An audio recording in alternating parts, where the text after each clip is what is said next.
Welcome, friends, whatever moment you are in. I am Jen, and we are here live in this moment with me and Maren for another episode of Living a Bold Life. And today I have got my friend and colleague, Maren Montalbano, with me, and we're going to get to hear a snippet in the expansive journey of Maren. Maren, thank you so much for being here today. Thank you for having me. It's a pleasure. How are you doing? I'm doing okay. It's spring. The sun is out and it's actually getting a little bit warmer. And boy, I'm just so much happier when the sun is out. I think we all are, right? Like we're back in our cloudiness here in Charlotte, but that's okay because it's a little bit warmer. I'll take it. I'll Yeah, take it. exactly. So you all who have been with this series, you know what this is about. This is a guest interview series to just get to hear snippets in people's journeys. So often all we hear is the highlight reel, all we see is the highlight reel, and we don't know what actually goes into living a bold life. And I hope if you've been watching by now, you're getting that it's not all about the big leaps. Sometimes it's just about the moment stuff. Sometimes it is about the leaps. Sometimes it's just like where I'm at. I was telling Maren before we started, I'm an Ayurvedic cleanse. For me, the bold thing is showing up every day when I've been in the middle of just, if anyone's done an Ayurvedic cleanse, you know. If you haven't, I won't spoil it for you, but ooh, it cleanses a lot more than you expect it to cleanse. So really it's to inspire you, it's to empower you, it's to see that largely, we're all very different and individual beings, but we face many similar challenges in many cases. And so we are just going to play and have fun like always. I never know what my guest is going to say, so it's a surprise to me too. And Maren, before we get started, I'm just going to give everyone a little intro so they know a little bit about who you are. And so Maren Montalbano is a Grammy Award-winning mezzo-soprano, career coach, and active producer, curator, commissioner, and performer of new music.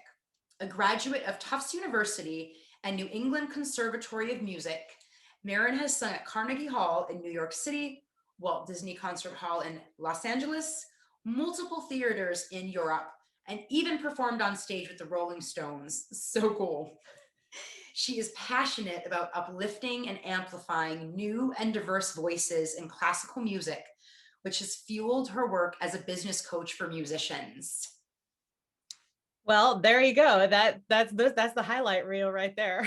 Right? And now, y'all, now we get to hear a little bit about a snippet of what goes into building that highlight reel, because we know that in this episode, we're not going to capture everything, but we're going to capture the stuff that's meant to come up in this moment, the stuff that Maren feels called to share. And I always like to think with the chemistry we make, it's exactly what other people need to hear in this moment as well.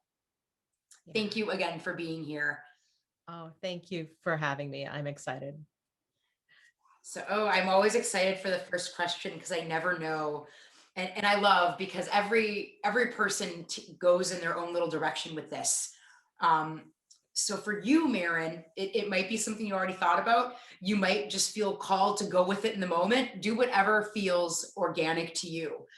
But if you look at the expansiveness in your journey, what is one of the boldest moves that you have made that you feel called to share in this moment? And it can be anything, anything at all. So it's so funny that you said, you can change up your answer because I'm a type A personality. I've like got your list of questions and I wrote down little answers and I was like, I'm going to be prepared for this. Um, but there's nothing like being just sort of living in the moment for sure. Um, my original answer was going to be, oh, I'm, made this really bold move during pandemic. I switched things up. I really leaned into my coaching career and I produced a one-woman show. That's a really bold move. And yes, it is. And then I started thinking about like all the bold, was that the boldest move I've ever made in my, like the expanse of my life? Um, and I started thinking about like, I've actually made a lot of bold moves and most of my life has been kind of walking away from, stepping away from the well-trodden path and finding my own. And I think actually the boldest move for me was when I was in high school and I was looking around to, where to go to college. And I grew up in San Francisco. And my father had gone to UC Berkeley and he expected me to go to UC Berkeley. I got into UC Berkeley. And Tufts and New England Conservatory were the two non-West Coast schools that I applied to.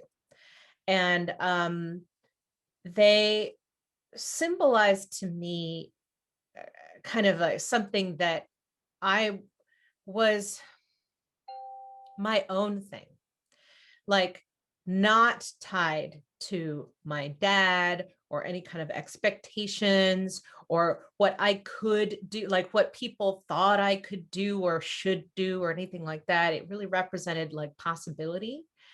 And it was a little bit of a Hail Mary pass. I'd never been. We didn't have enough money to go on a college tour, like some families did. And so the only campus that I had been to was UC Berkeley, and that's because we lived in Berkeley. So I just put in my application and crossed my fingers. And I had to get into both schools in order to apply or be a part of the 5-year double degree program, which I ended up being in. And I did. I got into both schools. And even when I got into those schools, my parents were like, well, look, we don't have enough money for, 5 years of private school. You need to get a good scholarship in order for this to work. Like, so if you do get a good package, then yes, you can go. And sure enough, I got an amazing financial aid package. So it was very much like just sort of the stars aligned. And I got on the plane. I mean, really, my parents didn't even take me. They didn't get on the plane with me and move me to Boston. Like it was, they brought me to the airport. They said goodbye to me in the airport. And I got on the plane by myself. And I got off the plane by myself. And I had actually got there a day before the schools opened because of whatever, I can't remember what the situation was, but that was the way that we had to do it. So I had to check myself into a hotel. And I felt totally alone and scared, but also invigorated. And I felt like I was on like the biggest adventure of my life. And I think that it was me trusting those like really kind of out there, thoughts like this is a possibility. It's a very small possibility, but it is a possibility. So you know what, I'm just going to follow it and see where it goes. That was a really huge move, especially given the fact that I was so young and had very little life experience to like back that up, So that's the boldest move that I ever made. Oh, I love that you went with what was in your heart in the moment. And, I mean, the first bold move, I kind of heard multiple. Yeah. Because I know that some people, when there is an expectation from a parent on where they will go to college, some people don't press that. Right. And so for many of us, it might even be a bold move just saying, I actually don't want to go to the college that you expect me to go to. Yeah. And that was big. It was very important to him that I go. Yeah, I go to right? Berkeley. Not only that, but you applied to one that you'd never been to across the country. Yes. I mean, as far across the country as you could possibly get. Mm-hmm. And and it just sounds like that travel on your own too. It sounds like it was the first time you really traveled that way. And also too, I think for a lot of us, when we hear we don't have the money, for a lot of us, it's like, stop, wind out of sails, don't try. Yeah. I'm not going to get the scholarship. And I like to think, well, I don't like to think, I know after having coaches and doing this work and working with people for 7 years, what I know is very often bold moves create bold results. Yeah. Yeah. And this is a really, really great example of that for Yeah, yeah, sure. right. Like Mhm. it reminds me actually, for anyone watching who might have saw the one I recently aired with Alia Weston. She was down in Zimbabwe when we did the interview. She was like, well, why can't I go to, doctorate school if they can go? And, it was kind of very, very similar, right? Just leaned into the possibility. I Yeah, don't know what will happen, right. but it could. And not only Exactly. did it happen, but you got a nice financial aid package so that you were able to be able to make that happen for yourself. Yeah, totally.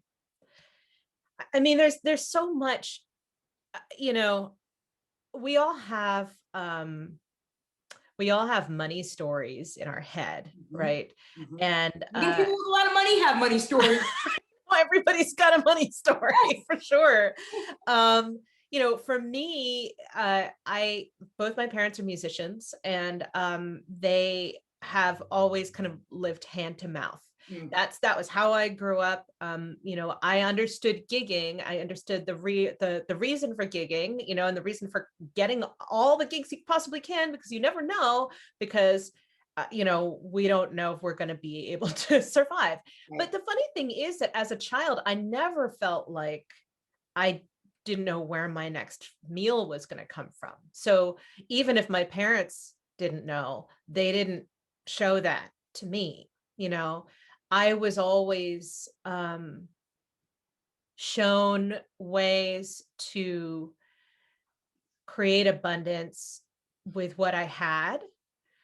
Um, I'm just thinking of like my mom. So my parents split up when I was 2, and my mom lived in a uh, in this house in Forest Knolls, California. If anybody knows where that is, good on you, because it's a very small town north of San Francisco. I think I actually know because I'm in a membership community with women called the Hivery, and they're from all over around San Francisco. Oh my gosh. Pretty sure I've seen that town under some of their names. Oh my gosh. Yeah. Well, it's very, very, very Mhm. small. And we lived on this like small plot of land. There was a creek that ran through it, but there was a lot. It was like a small house, but a lot of land.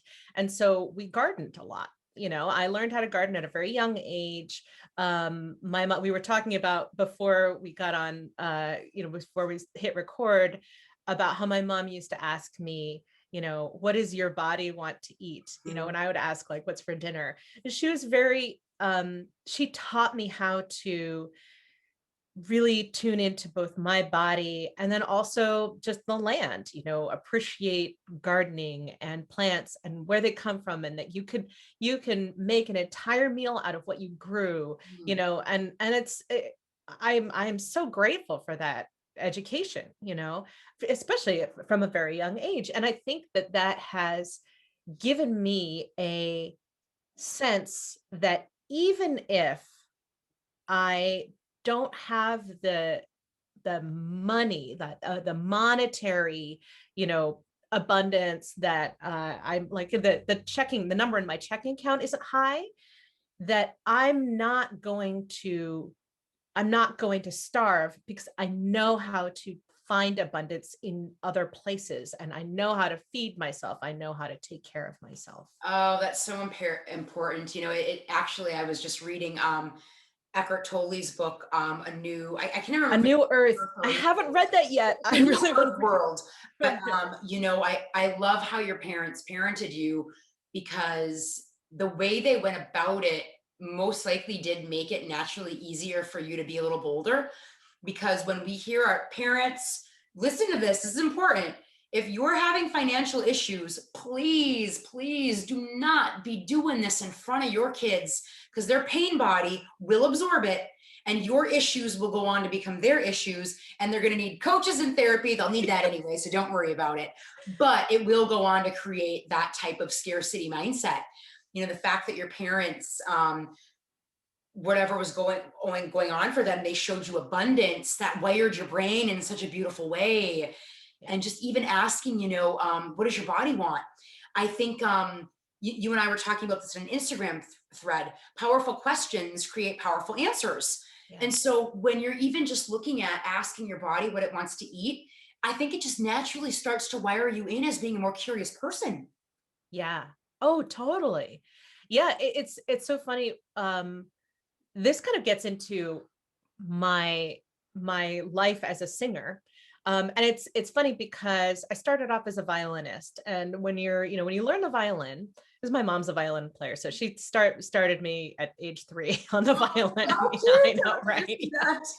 I know. But when you're singing, you know, your body is your instrument. So, you know, if you learn how to play the violin, okay, you put your finger here and that note comes out, you know.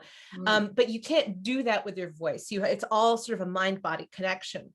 And as I was growing and learning, having really good teachers, well, you know, some good and some bad, but mostly good, they were constantly giving me evocative phrases to help me with my technique, my vocal technique.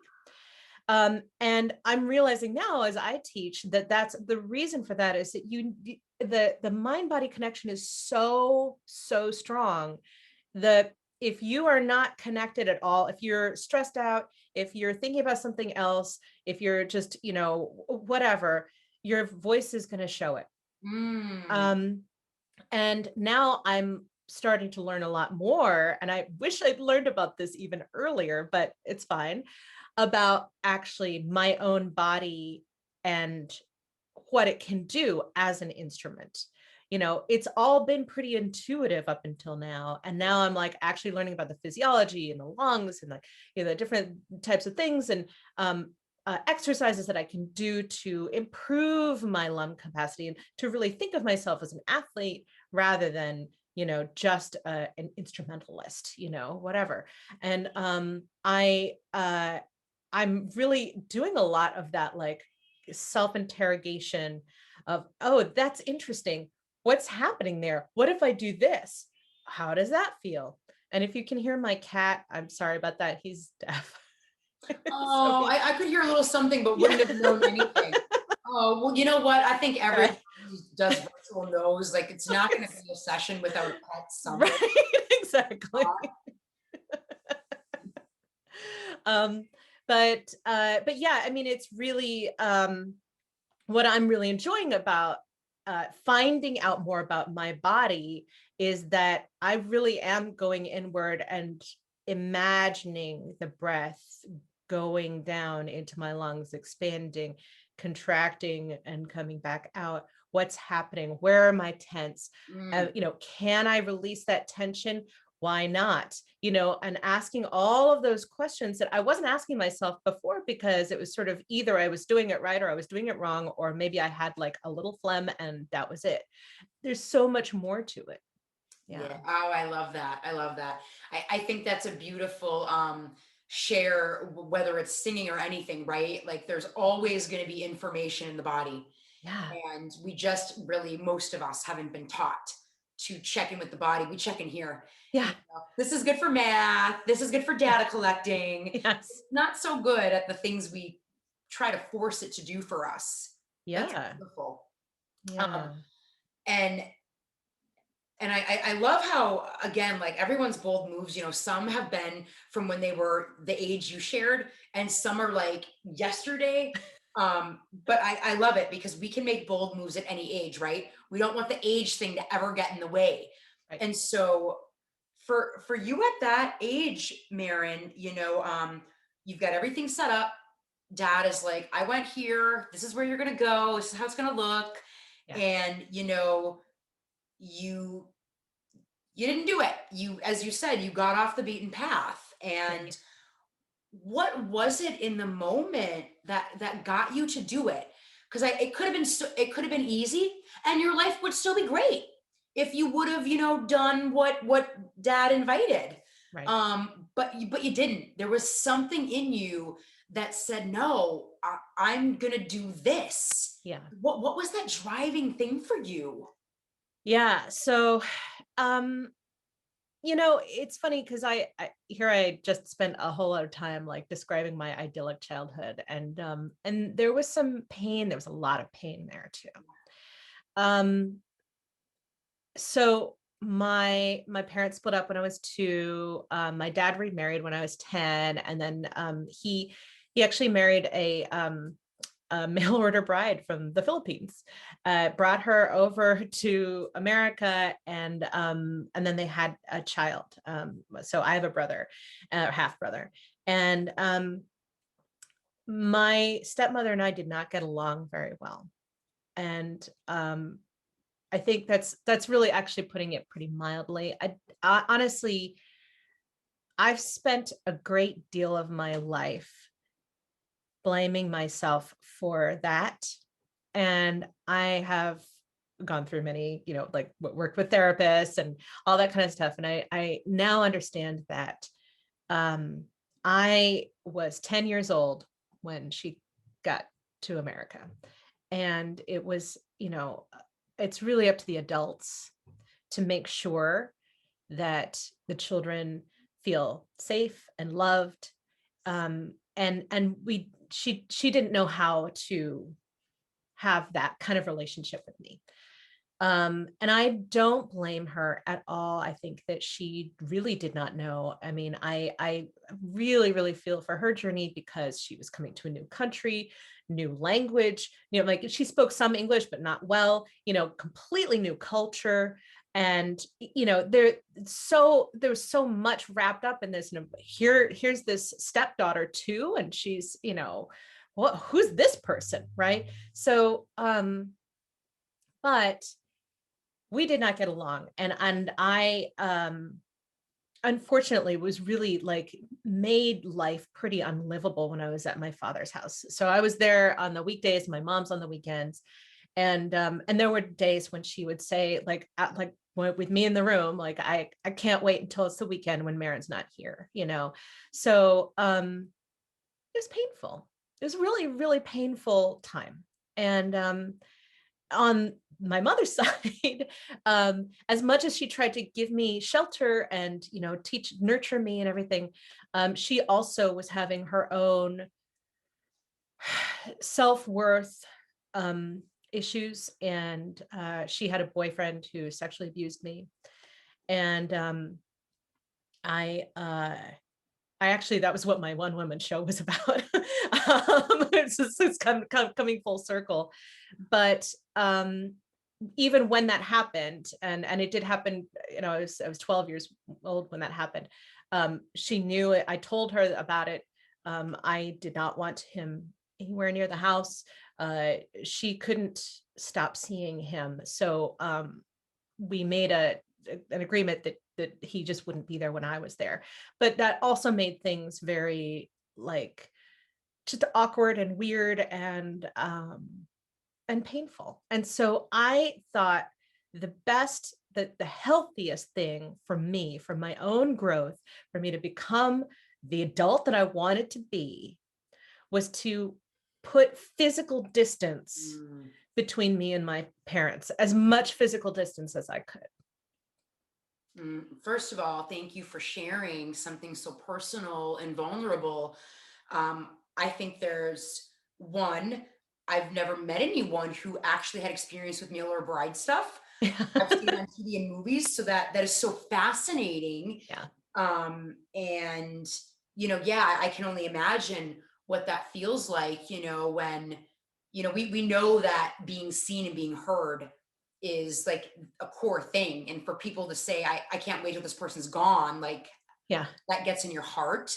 Yeah. And then the sexual abuse, thank you for sharing that, because I know there are so many people out there who are carrying shame from that. And there is nothing to be ashamed of. Yeah. And it is so healing for you to share that, for people to hear that. Because I think when we can normalize these things, it can start to get people out of their shame. And shame is just such a bitch. Yeah. And the thing is, and this is part of one of the reasons why I wanted to create my one woman show. I wanted to, express myself and put it out there, and not be ashamed of it. My experience at the time, and I wrote a whole song about it and sang it, was that, when it was happening, I froze. I had the freeze response. Yeah. And my shame and the things of like all the post-traumatic stress response was, why didn't I get up? Why didn't I do something? Why was I just there? And I'll tell you, Jen, like being able to sing those words, like sing them, so I'm like using my body to create this thing, to Mm. create art. Like, it's like, so there's so much layers to this. To create the song, sing the song, perform it, and have it be witnessed was it's like that thing was so healing for me. It was so healing for me. Yeah. And when the show was over, I got all these messages from people who not only were like, thank you for sharing, but also wanted to tell their stories of abuse Mm. as well. So to be able to be there and kind of say, like, it's okay to talk about this. And I'm like, I definitely want people to know it's okay to talk about this. It's important to talk about this. Yeah, it is. It's important to normalize, because I think so many of us have gotten, and we still try to shove it down, but we know that shoving it down, it's going to find a way to keep haunting you, whether it's disease, Right.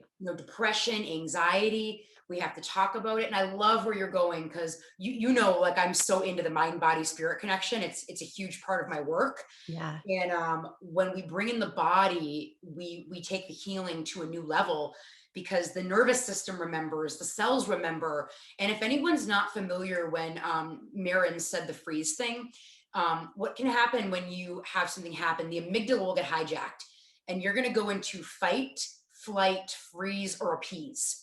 Appease is a new one I recently learned about. So, if anyone out there is judging themselves for not doing it the right way, there's no right way. Your nervous system does what your nervous system does. And when you're in an amygdala hijack, it is next to impossible to get out of it if you have no tools. It's impossible if you have no tools. Even when Yeah. you have tools, it's freaking hard. Yeah. When you're in an amygdala hijack, right? I mean, it's that intense neurochem reaction. Mhm. And I love what you shared too about just the dichotomy, right? Because we can have beautiful things in idyllic childhood with pain, right? It doesn't have to be one or the other. Yeah. And parents, another important thing to hear is nothing is more important if you have kiddos than doing your own personal transformation. Let me tell you that again. I'm not a Yeah. parent, but I understand how this stuff works. Nothing is more important if you have kiddos than doing your own work. If you have self-worth stories, your child, especially if it's, I think, mom to daughter a lot, Yeah. you're going to get it too. If you have anxiety, your kids are going to pick up on it and get it too. You have to do your own work. That's the best kind of parenting I could ever think of. Yes. I love that you're sharing this, because it. I think it always comes down to right here, right? Yeah. And Absolutely. again, thank you for sharing something so personal and vulnerable. You're the first on the series to talk about that, and I love that, because it's healing for people to hear, and Yeah. it's further healing for you too. Absolutely. Sharing our Absolutely. stories is so important. Totally agree. Yeah. Well, I mean, it's this is the one this is a very interesting thing that happened after the show, happened, like after the show was over. I got these people, they were sharing their stories, they were opening up to me. And now I'm not sure what to do with that. I'm not sure if I want to create a community. Mm. I feel like part of me feels like, and maybe this is a little bit of imposter syndrome myself, of like, well, I don't have any like trauma coaching, education or anything like that. So I don't want to be coaching survivors, if I'm going to accidentally trigger something and send them down, like I don't want to do something bad to them. But I do want to find a way to, maybe all I can do is just be myself, You know maybe what it that's reminds me it. of, Maren? It reminds me, because I totally get where you're at with that and Mhm. absolutely respect it. And it almost sounds like, if you've have you ever been a part of like a women's circle or a circle? I have not. No, nothing In formalized. a traditional circle, it's very different than like coaching. And it's, people who are used to wanting to fix things usually need to be reeled in. But I've done them. The first retreat I led in tandem with one of my colleagues, we ended every night with a women's circle. And with a circle, everyone just goes around and shares. No one says, "Oh, what do you need? How can I Mm, support you with that?" It's just simply holding the space and seeing and hearing and trusting that in that circle, it's enough. yeah. And it was really, really powerful. You know, people were opening up about so much, and it gave them the space to release through tears. If they wanted to yell, we were out in the jungle, they got to yell. And admittedly, when people are sharing stuff like that, it can be challenging not to want to fix it. It Yeah. can be challenging not to want to coach it. But it was really cool as a coach who had never been a part of a circle to see the value that got created when everyone just shared and got to be seen and heard. And then we had something where I think we had something we passed, Oh like, yeah. yeah, to make sure no one else was talking or anything, right? Right. And you can't speak, can't do anything if you don't have the stick or whatever it was, right? And when they were done, they would just pass it. And it was just such, and it reminds me actually too of something in the Eckhart Tolle book, A New Earth, where he talks about someone going to his house and like she's freaking out about something and for 15 minutes straight. And he literally says nothing. And then when she gets done, she looks at him, she's like, "This isn't a big deal, is it?" And she was able to get there simply because he didn't get in there at all. Yeah. She was able to process it on her own. And now I really get when I started my coaching training, they told us when they were like, go out and get clients right away so you can get feedback on your coaching. And we're like, what? We're gonna hurt them, we're gonna break them. Yeah. And they said, we're working with you to connect to your essence first, because truly the value you can provide another human to just be there and be present and hold space is the most powerful piece of your coaching. And I didn't Yeah. really believe him at first, right? I was like, I need to do something. I And I time needed to and time hear again, we that. find we could just sit there and be Yes. present and hold space, and magic happens, right? Absolutely. It's funny because I totally needed to hear that. So thank you. I had Um, a feeling because you hold so much present space. yeah. My sense is that you wouldn't have to do anything except be there, and Right. these people would have a massive healing experience. Yeah. There's a really great book that it's called Time to Think. I Mhm. can't remember who it's by right now, but she also has a sequel called More Time to Think. And it really talks about that, about not just being a coach, but leadership in the executive arena as well, of like the fact that everybody wants to be heard, Mhm. and that's the greatest gift that you can give somebody, Mhm. is give them that chance to be heard, to say what they want to say. And often they will work themselves out of their problem. Mhm. Yeah, right? So It's yeah. amazing. It's amazing. Oh, thank you for this richness. I was sharing with Maren that I've just been having a tough time in this cleanse. It's bringing up a lot, and I'm already feeling like my energy has shifted because of this. Awesome. So powerful. And I love that you got practiced making bold moves right out of the gate. Like even what you shared about asking your mom not to let him around, that's a bold move. That's a request. Yeah. And so I think when we start making bold moves and we find out like, oh, it went my way, I think it starts to build a muscle. Like, what if I try another and another and another? And so for most of us, um, you know, most of us, it does require something of us to keep choosing it, to keep staying in the possibility. Because what we know is, a lot of that stuff can be physiological, right? And Right. so I always love this question because for everyone, there's a ton of similarity, but then everyone's got their own flavor. And for you, to keep showing up, to keep living this bold life, whether it's asking your mom for what you needed, or choosing to move across the country and possibly disappointing people with their expectations, or sharing what you just shared today, or what you did with your I think COVID pivot needs to be like the new phrase in a dictionary. Right. But like, what is, and I use the word loosely, but like, what is your formula per se? Like, what are the non-negotiables for you, where you really have to have some certain things intact to live this kind of life? Yeah. Uh, I love the word formula because it really does sort of like I kind of want to be like X equals, you know. Um I this may sound a little wishy-washy, but I'm gonna say it anyway. And that is I have to have trust in the universe. And I'm gonna actually modify that now, now that we've talked a little bit, and say trust in myself. Mm, I really have to trust myself in order to make that move. Um, yes, right. and that is actually, I mean, it's such an interesting thing because there are times when I do not trust myself at all. And that is when I am the least aligned and the most in like fear, and oh my God, what's going to happen? What are the people going to think about me? And, all of this kind of stuff.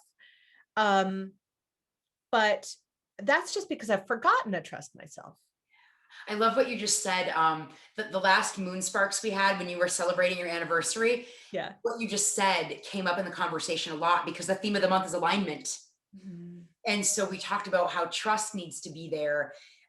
Yes, right? Like if we don't trust, one, we might do it anyway, but Mhm. when the going gets tough, we're probably going to stop, Yeah. or we're just not going to show up in the same way. Yeah, exactly. And so, And oh, go ahead. no, one thing that I've been working on a lot is boundaries. And boundaries are really important to establish that trust with yourself, Yes. right? If you do not honor the boundaries that you've even set up for yourself, that means you're losing trust with yourself. Um, so that's I think that's been the place where I will, like, sometimes I don't trust myself, or that kind of thing. I was working through some stuff a few months ago, and doing some body work, and as I was going, COVID body work means rolling around on a foam massage roller, which is great. It's actually fantastic. But I was doing it and kind of my mind was wandering. I was getting into a really meditative state. And this picture of my own back came to me, like just my back. And right, just words started appearing on my back that said, love yourself, trust yourself. Mm, And I realized that that was what I was trying to hold on to, as I was rolling around this foam roller. Like, the point is that you need to let go, right? Like, and just let go, let the fascia, move this fluid through your body so that you can physically let go of some of these emotions. And I was holding on to these ideas that weren't serving me because I didn't trust that I had my best interests in mind, yeah. you know? Mhm. And to get that intuitive hit of like, trust yourself, was just enough for me to be like, okay, I can let this go. Oh, I love this. So just to kind of recap, and so listeners, if you're like, well, I'm not a coach like you and Jen, and I don't have coaches. You make trust sound easy. Let me give you a journaling question. Ask what gives you access to trust, okay? And then notice what Maren said about working with her body. Trust isn't going to come from your head ever. Yeah. We can conceptualize it in our head, but it's going to come from the body. And the reason is your distrust lives in your body. That's where your distrust lives. You have cellular memory where something might happen and you might notice you freeze up, right? Your breath, your body, it's a pattern. And so it comes from the body. So I love that you're saying that. That's why I've started offering, all my visualizations, my yoga classes, and all the different things. Because after coaching for 7 years, I'm like, my clients could be going deeper if they had space out of the conversation. Not to say the conversation is not important, but it's kind of got to be all the things, I think. Yeah. And I love that you mentioned boundaries, because I think that's one every human's working on to some degree, especially women. Uh, Yeah. Women have been put in so many roles, especially now, to do all the things and wear all the hats. And but boundaries are just so, so, so, so important. And what I love about this question is every single guest is normalizing the heck out of it's self-care, it's self-love. Yeah. Oh, it's so true. It really is. And If you that's don't the do that, platform of my whole business. Like the 8 pillars that like my empowerment, accountability, all my things rest on, they rest on self-love and self-care. yeah. Physiologically, that's where it comes from. So I just love that every episode it's getting drilled into people because we need to normalize self-care and self-love. Absolutely. Every guest, y'all, you hear me? Every single guest Yeah. that has been part of their formula. Their formula has all been self-love and self-care. It's just been different. So let me give you permission to let it look how it gets to look for you. Because Exactly. things. Yep. Self-care could mean taking naps every day. Mhm, Self-care could be, giving yourself a bath, mhm. right? Self-care could also mean like working out or doing something really active or spending time with your kids or, Breathing in a pillow, punching a pillow. totally. It means different things for different people. Only you know what that is. Yes, and that is why I really love how your mom got you asking what food do I want, because I think it just that starts a connection with your body right there. Yeah, What absolutely. I think it probably helps you formulate your own self-care. When I've done some Ayurvedic retreats, I'm not an Ayurvedic specialist, but I do the fall ones at an Ayurvedic center. So I do Mhm. bring in a certain degree so they know what it is. But a lot of the people, the biggest gift is I've known what I've needed the whole time and I haven't done it because society gave me shoulds. And so Uh-huh. the biggest gift a lot of people get is trusting themselves because they already knew what they needed. Yeah, They exactly. already knew. And so, Maren, this question may be challenging to answer for you because this was a bit ago. And again, this is hypothetical. We don't know. Right.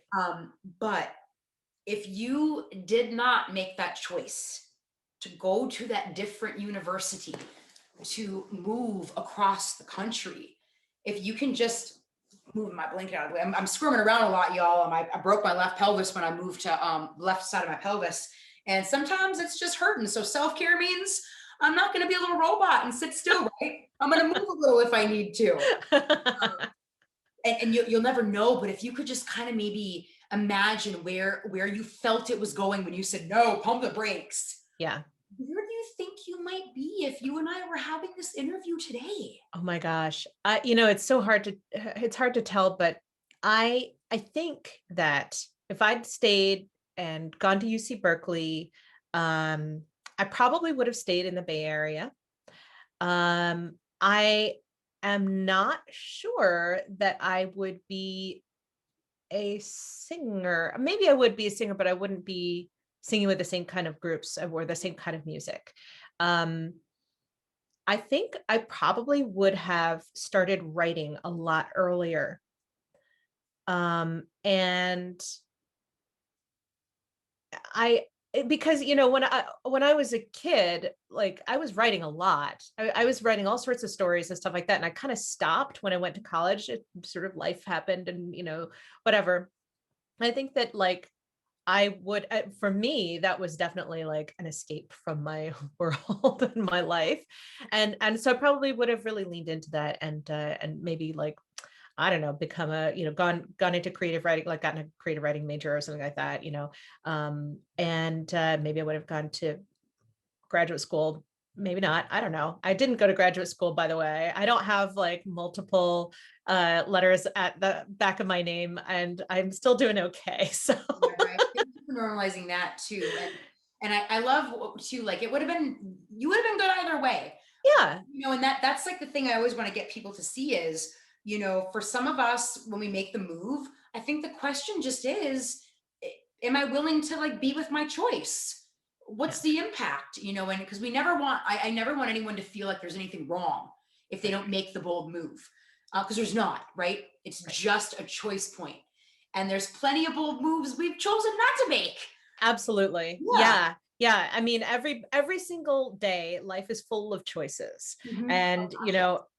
and we have like we really do have to be okay with every single choice. I hate it when I have to second guess myself. I Yeah. get like I go into complete little tizzy, and it's sort of like once I've made the decision, that's it. I'm moving forward. I don't want to look backwards. I'm moving forwards. And if that's if I make a mistake, if that was the wrong choice, then it wasn't the wrong choice because I learned something out of it. I love that. Yeah. You know, and I'll always tell clients when they start second guess, I'm like, the choice is already done.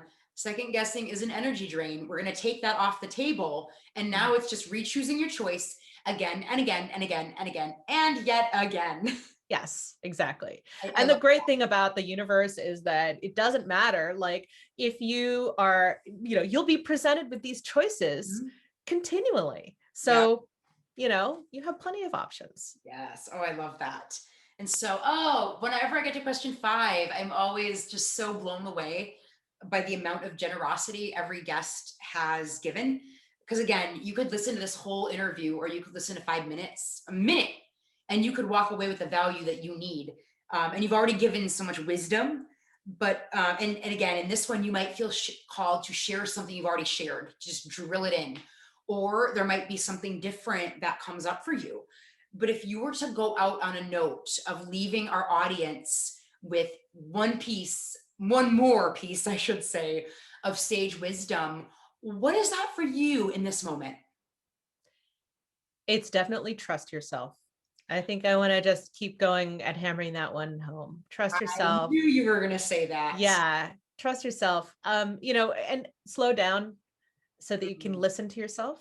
I think it's all connected. I love that. That's actually why my fall retreat is called Slow Down to Speed Up, Yes.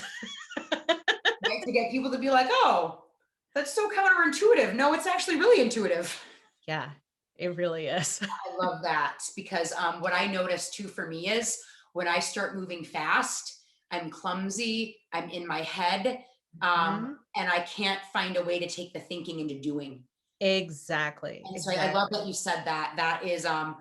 That is just one that I'll practice forever.